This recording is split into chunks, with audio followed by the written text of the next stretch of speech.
Well, I'm not completely sure I'd have a writing career if it weren't for the LLL League. I started out joining in, Ty was born in 73. So it would have been around 1973. And I don't know if you remember Judy Good. Yeah. Judy was one of the really influential LLL League board members.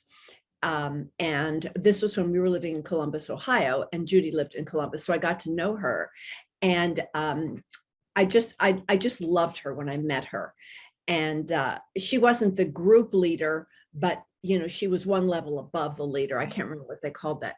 Anyway, she asked me if I would help out as her unpaid admin and go through her files and help her answer things and get organized. And I like that. I like organizing things and finding systems. And I did that.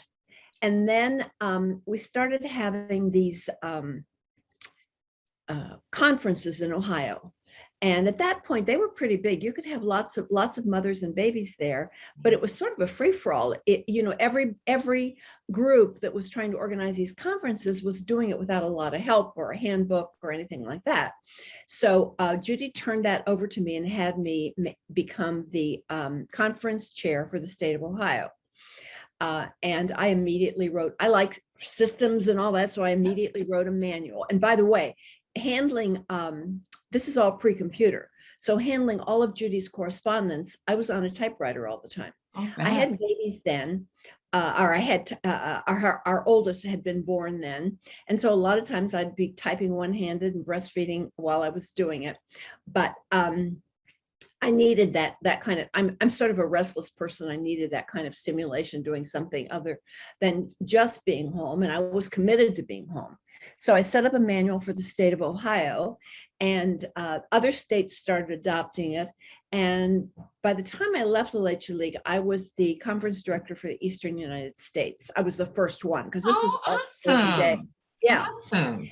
And all of that correspondence, every conference, we didn't have any budget for phone calls. Every bit of that was done by mail.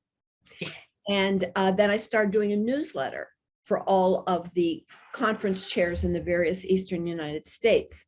So I got in the habit of writing every day. And I think that was huge, so that when I made my progression into starting to write fiction, it felt normal to me to be in front of a typewriter keyboard.